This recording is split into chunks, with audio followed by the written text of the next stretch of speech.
ChatGPT is relatively new. Really started hearing about it more at the end of last school year. Just had a lot of conversations with other teachers about just what it was and how students are using it and if any of us had any experience with it.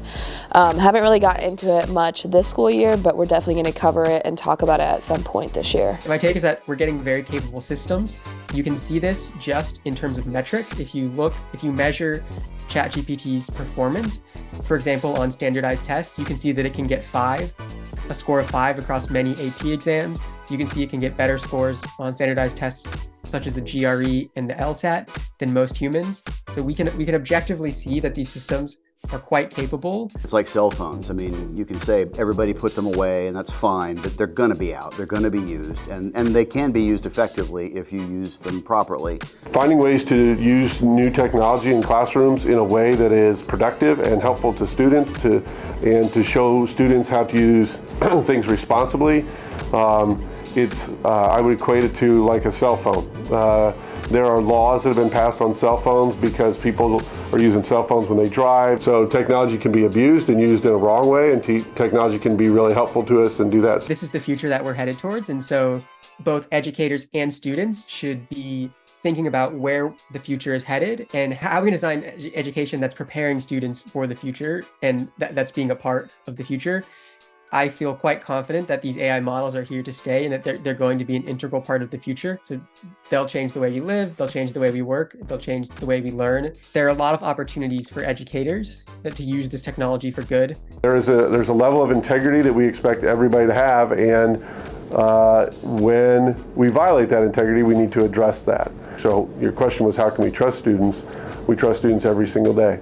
I don't even think trust is the right question. I think that teachers are going to have to learn for themselves how to incorporate it into their practice, how to spot when students are using it, how to create assignments that have it in mind, either something that they want them not to use and how they're going to work through that, or that they want them to use and what that looks like. I really tried to emphasize that I want to hear my students' own opinions and their own voices. In terms of the cheating, it doesn't strike me as anything that's too fundamentally new. We already have this problem in math class. It's already understood that certain problems a graphing calculator can solve for you. And now the English department is going to have to come around and realize that just how a graphing calculator in your pocket could solve the math problems, we're going to have AIs in your pocket that could solve the English problems.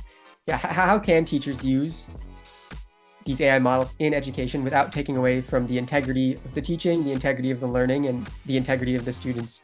If the instruction is given on a test or a project, you may not use this resource, and then someone uses it. It's cheating just as any other plagiarism or any other violation of the rules would be. If you look at ChatGPT as a very aggressive search engine, as a way of getting ideas, of ways of getting other sources that you can then pull from, I think that's great. Your principal has made the statement that AI models are like a search engine with additional bells and whistles. I think that's a false comparison. To me, this is fundamentally different from a search engine. We're having a college level understanding in these AI models, and this will only get more powerful in the future.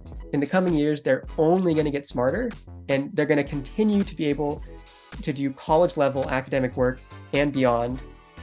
Much more powerful than a search engine. I encourage students to use ChatGPT to do things like create outlines. If I have a topic, I don't know kind of where to begin of how I want to go about doing research, and I think using this platform to build an outline is a fantastic way to just to kind of grease the wheels a little bit. But the problem is that it's blocked by the school district. So I'm going to ask students to do this at home if they have a ChatGPT account. But I think we absolutely should open it up to students. But here's the kind of the qualifier. I think with that, you have to pair that with educating students in the proper uses of ChatGPT.